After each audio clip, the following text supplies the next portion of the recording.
প্রজাতন্ত্রী বাংলাদেশ সরকারের বর্তমান মাদকের বিরুদ্ধে যে জিরো টলারেন্স নীতি, নীতির আলোকে আমরা প্রতিদিন মাদক বিরোধী অভিযান পরিচালনা করে থাকি। গত ২৪ ঘন্টায় আমাদের ৩টি সফল অভিযানের মধ্যে আমাদের মাসিমপুর এলাকায় আমরা একটা সফল অভিযান পরিচালনা করি। সেখান থেকে আমরা ৭৬ কেজি গাঁজা উদ্ধার করতে সক্ষম হয়েছি। এছাড়া অন্য একটি অভিযান আমাদের পরিচালিত হয়েছে চোনপাড়া বস্তি এলাকায়। চোনপাড়া বস্তি এলাকা থেকে আমরা ২ জন মাদক কারবারিকে ১০ গ্রাম হেরোইন সহ আটক করেছি। এরপরে আবার মোড়াপাড়া এলাকা আরো একটি সফল অভিযান পরিচালনা করা হয়। সেখানে একজন আসামি গ্রেপ্তার এবং ৫১ পিস ইয়াবা আমরা উদ্ধার করতে সক্ষম হয়েছি। এই ৩টি সফল অভিযান এবং প্রতিদিনকার অভিযানের মাধ্যমে আমরা বার্তা দিতে চাই রূপগঞ্জবাসীকে।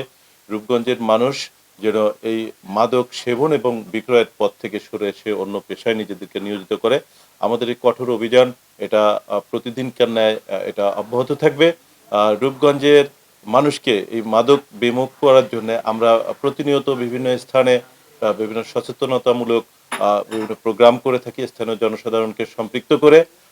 আমি আশাবাদ ব্যক্ত করছি রূপগঞ্জের সুশীল সমাজের মানুষ প্রতিটি মাদক বিরোধী অভিযানে যেভাবে আমাকে সহযোগিতা করে আসছে, এই অভিযানের ধারা আমাদের অব্যাহত থাকবে এবং রূপগঞ্জের মানুষ আরো সাড়া দিয়ে আমাদের এই মাদক বিরোধী অভিযানগুলোতে সহায়তা করবে।